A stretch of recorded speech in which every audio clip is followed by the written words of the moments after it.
मुफ्ती साहब बराए मेहरबानी इस सवाल का जवाब वजाहत से दें कि क़यामत का मीज़ान कहाँ लगेगा, कैसे लगेगा, कुरान और सुन्नत की रोशनी में।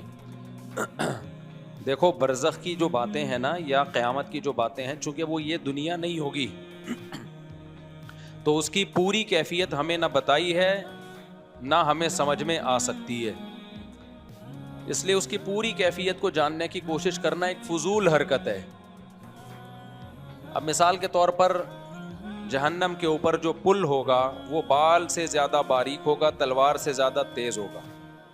वो पुल क्या है? वही सिराते मुस्तकीम है जिस पर आप दुनिया में चले हो। अल्लाह उसी को एक सूरत और शक्ल दे के पुल पे कायम कर देंगे, पुल बना देंगे।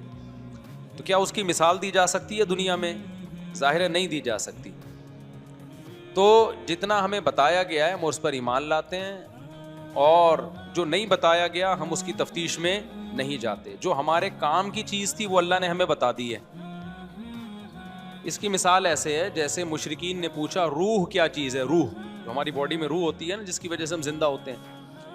तो अल्लाह ने फरमाया कुल रूह मिन अमरी रब्बी, अल्लाह का एक हुक्म है। अब ये पूरा एक्सप्लेन थोड़ी किया अल्लाह ताला ने। और अब सवाल पैदा होता है, अल्लाह तूने हमें पूरा एक्सप्लेन तो किया नहीं कि रूह क्या चीज़ होती है, तूने तो कह दिया मेरा हुक्म है बस। आगे अल्लाह ने उसका जवाब दिया है, रूह का जवाब पूरा नहीं दिया, इसका जवाब दिया कि मैंने पूरा जवाब क्यों नहीं दिया। ठीक है ना? इस इश्काल का अल्लाह ने जवाब दिया, वमा ऊती तुम मिनल इल्मी इल्ला कलीला। अल्लाह कहते हैं हमने तुम्हें इल्म बहुत थोड़ा दिया है। इल्म है तुम्हारे पास लेकिन इतना नहीं है जितना तुम समझ रहे हो। तो जितनी तुम्हारी कैपेसिटी है दिमाग की, उस कैपेसिटी के हिसाब से इतना जवाब काफ़ी है कि रूह अल्लाह का एक हुक्म है।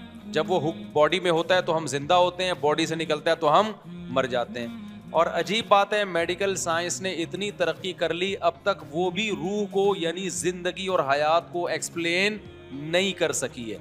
पता है आपको ये बात? मेडिकल साइंस का इल्म जो हमारे पास है, डॉक्टरों के पास है, वो भी बहुत थोड़ा है, इतना थोड़ा है। ये जो जीन्स का इल्म है ना, जीन जिसमें डॉक्टर घुसे हुए अंदर, एक जेनेटिक साइंस के डॉक्टर ने मुझे बताया ऑस्ट्रेलिया में कि इसमें 2% का तो हमें पता चला है, वो भी 100% नहीं, 98% का तो कख भी पता नहीं है। नहीं आई मेरा ख्याल है बात। जो हम जब आदमी के सेल को तोड़ते चले जाते हैं ना, तो हमारी जो बुनियादी इकाई है बॉडी की, वो सेल कहलाती है ना, जिस ईंटों से हमारी बॉडी बनती है। उस सेल में एक न्यूक्लियस होता है, मरकज़ा होता है। जैसे अंडे में ना, अंडा भी सबसे बड़ा सेल है, एक साइटोप्लाज्म है, उसके अंदर जर्दी है जो न्यूक्लियस है। तो ऐसे ही हमारी बॉडी को भी आप तोड़ते चले जाएंगे तो एक इकाई आएगी, एक यूनिट आएगी जिसको सेल कहा जाता है। फिर उसको भी आप तोड़ेंगे तो न्यूक्लियस, न्यूक्लियस के अंदर बहुत ज़्यादा फंटर ना बने। तो अभी तक जिंदगी ही को एक्सप्लेन नहीं किया जा सका, ये जिंदगी क्या चीज़ होती है। मैं आंखों से देख रहा हूँ, महसूस कर रहा हूँ, कानों से सुन रहा हूँ, रोबोट भी देखता है, महसूस नहीं करता है। वो तो महसूस करने का नाम क्या है? हयात। ये हयात खोपड़ी से ऊपर की चीज़ है भाई। ये इसी को अल्लाह ने कहा मेरा हुक्म है। फ़इदा सव्वैतुहु व नफ़ख्तु फ़ीहि मिन रूही, अल्लाह ने आदम का पुतला बनाया। अल्लाह कहते हैं मैंने कहा मैंने अपनी रूह फूंक दी, जिंदा हो गए। यार मुझे एक बात बताओ, जब इंसान मरता है तो पूरी बॉडी तो वैसे ही होती है, सब कुछ वही पार्ट्स वार्ट्स बने में, तो हिल क्यों नहीं रही है? आप कह सकते हैं चूंकि दिल नहीं हरकत कर रहा तो दिल हरकत करा दो उसका। माँ के पेट में कैसे दिल हरकत करना शुरू करता है भाई फर्स्ट टाइम? किसी की समझ में नहीं आता। ये डॉक्टर कहते हैं क्या, मैंने डॉक्टरों से पूछा है, हवाई बातें नहीं कर रहा, कि जब पहली दफ़ा माँ के पेट में बच्चे का दिल धड़कता है तो क्यों धड़कता है, पहली दफ़ा किसने धड़काया? मेडिकल साइंस इस बात को बयान करने से अब तक आजिज है। समझते हो? देखो अब क्यों धड़क रहा है, अब तो डॉक्टर बता सकते हैं। हमारे दिमाग से करंट जाता है, इलेक्ट्रिसिटी से काम हो रहा है। ये अल्लाह का शुक्र है, ये करंट के इलेक्ट्रिक वालों के हाथ में नहीं है, वरना इतना धड़कता नहीं जितना बिल आता। और गैस पे चल रहे होते अभी हम सब। अब गैस भी गई तो सिलेंडर लगाए हुए होते दिल धड़काने के लिए हम लोगों ने। तो कुछ चीज़ें अल्लाह ने अपने हाथ में रखी कि इलेक्ट्रिक वालों के हाथ में अल्लाह ने वो चीज़ें नहीं दी। पंखा के इलेक्ट्रिक के हाथ में, लेकिन जो हवाएं चलती हैं वो के इलेक्ट्रिक के हाथ में नहीं है। इसलिए ऐसा नहीं होता हब से लोग मरना शुरू हो जाए। अल्लाह कहते हैं कि मेरी हवाएं भी हैं, ठीक, बाहर निकल जा सहन में, मंजी डाल के लेट जा, मंजी का फायदा ये होगा नीचे से भी हवा लगेगी। सही सही। मोल्टी फोम वालों ने जो गद्दे बनाए ऊपर से लगेगी, नीचे से नहीं लगेगी। तो मोल्टी फोम के गद्दे पे जब आप लेटेंगे तो के इलेक्ट्रिक वालों के मोहताज होंगे, वो पंखा चलाएंगे तो हवा लगेगी, अदरवाइज नहीं। लेकिन अगर आप मंजी पे लेटें, चारपाइयों पे लेटें, तो भाई उसमें से ऑटोमेटिकली जब हवा चलेगी तो चारों तरफ से आपको हवा लगेगी। इसलिए अपने आप को बहुत ज़्यादा इन चीज़ों का मोहताज ना बनाओ, कुदरती माहौल में रहने की आदत डालो। समझते हो कि नहीं समझते हो? मैं सऊदी अरब में 2 महीने रहा, एयर कंडीशन ही में रहते हैं, मेरा दिमाग ख़राब हो गया वहाँ पे, मेरा दिमाग फटने लगा। मैं आया घर में 2 महीने बाद, जब मैं आया ना, मैंने पंखा चला के लेटा यार, खिड़कियाँ खोल दी कमरों की। खुदा की कसम, जो नेचुरल में मज़ा है ना वो आर्टिफिशियल में नहीं है। पता नहीं लोग 24 घंटे एसी में पड़ते क्यों नहीं हैं। अजीब ज़हनी कोफ्त होना शुरू हो जाती है, आदी हो गए हैं। हमने अपने आप को आदी किया ही नहीं एयर कंडीशन का। तो मैं क्या करता हूँ, मैं तो आता हूँ, मैं आया, मैंने घर के चारों खिड़कियाँ मिड़कियाँ खोली, आराम से घर ऐसा बनाया कोई खिड़कियाँ खोल के बेपर्दगी ना हो। आजकल घर भी इस तरह के होते हैं कि वो कहीं ना खिड़की खोल सकता है आदमी, ना कहीं सहन में लेट सकता है। तो उससे ये जो नेचुरल लाइफ है ना, ये सुकून देती है इंसान को। पंखे की भी अपना मज़ा है भाई, अगरचे पंखा नेचुरल नहीं है लेकिन उसको अड़ंग अड़ंग अड़ंग की आवाज़ का अपना मज़ा है। अभी जो मैं, अगरचे तुम लोग दीन सुनने के आए थे लेकिन थोड़ी सी बातें भी सुन लो ना। मैं जब जापान गया ना अभी, तो मुझे जो कमरा दिया इरशाद भाई ने, वो उसमें सर्दियाँ थी तो पंखा तो चला नहीं सकते थे। अब हीटर चलाते तो मुझे हीटर से तकलीफ होती है। ये जो हीटर होता है ना, एयर कंडीशन में जो हीटर भी चलता है ना, ये अजाब है। ये गैस का हीटर भी एक अजाब है।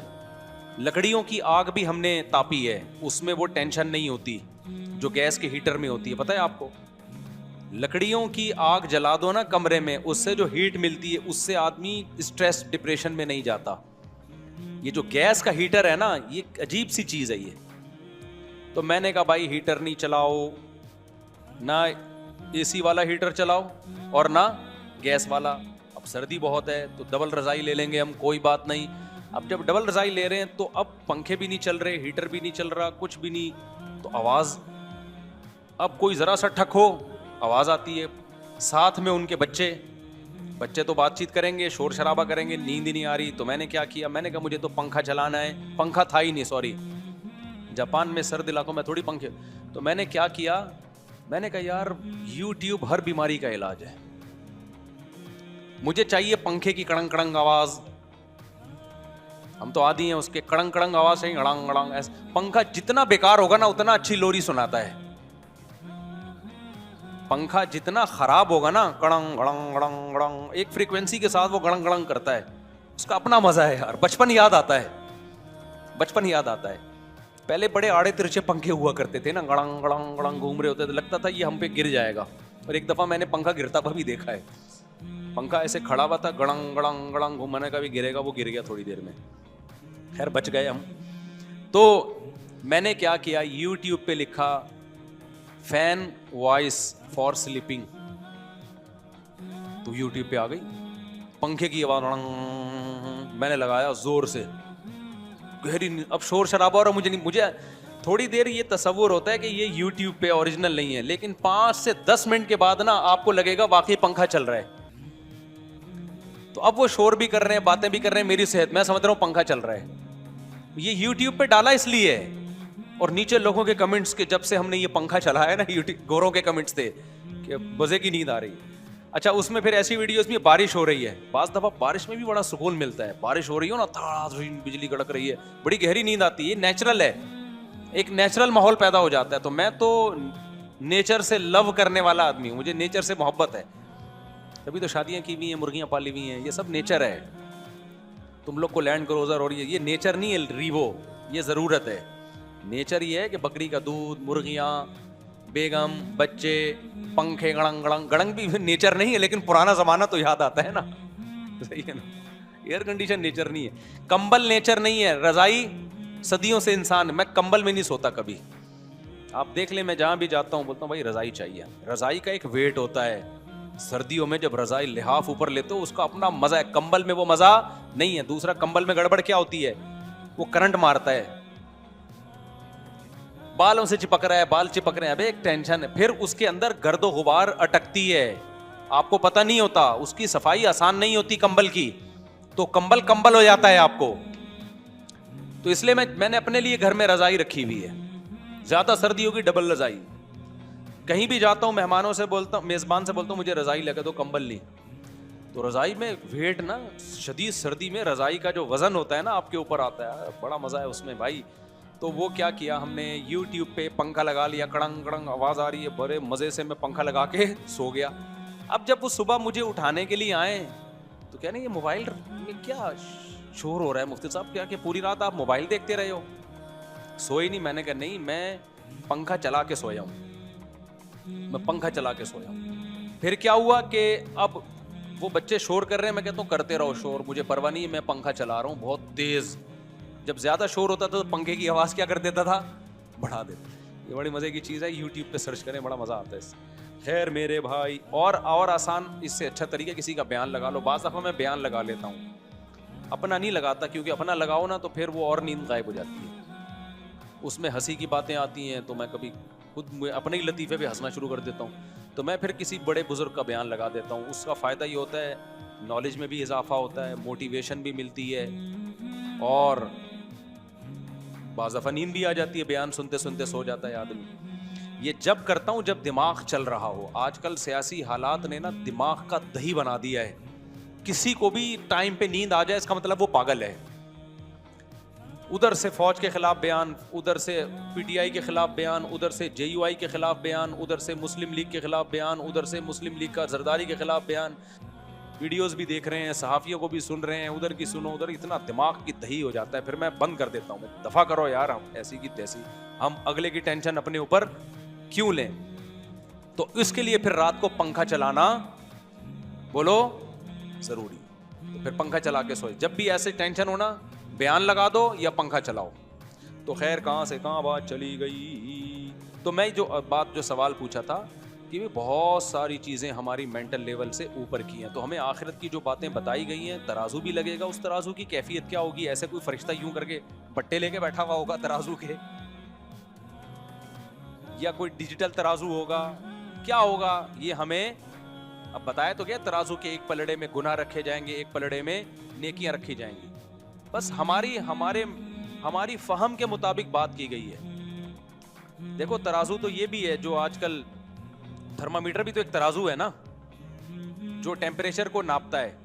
अब 1400 साल पहले किसी को बताया जाए कि एक तराजू इजाद होगा 1400 साल के बाद, जो बुखार को नापेगा कि कितना है, तो किसी की समझ में आती है ये बात कि बुखार के एक पलड़े में लाके रखेंगे? नहीं भाई, एक जो पारा है ना, पारा, वो जबान के नीचे रखा जाएगा, वो बता देगा। तो अमाल कैसे तोले जाएंगे इसकी हकीकत अल्लाह जानता है। तो अल्लाह ने हमें जो जितना बता दिया हम उस पर ईमान रखते हैं। पूरी कैफियत ना हमें मालूम है, ना हमें इन चीज़ों में पढ़ने की ज़रूरत। जो चीज़ हमारी प्रैक्टिकल लाइफ से जिसका ताल्लुक था उतना अल्लाह ने हमें बता दिया, और आगे हम जाने की कोशिश करेंगे तो अल्लाह ने कहा वमा ऊतीतुम मिनल इल्मि इल्ला कलीला, तुम्हें अल्लाह ने नॉलेज बहुत कम दी है। नॉलेज का मतलब कैपेसिटी तुम्हारी नॉलेज की बहुत कम है, उससे आगे बढ़ने की कोशिश मत करो। यही अल्लाह के बारे में भी, अल्लाह अर्श पर है, इल्म और कुदरत के लिहाज से हर जगह है। कैसे है भाई हमें नहीं पता, इसमें हम जा नहीं सकते आगे।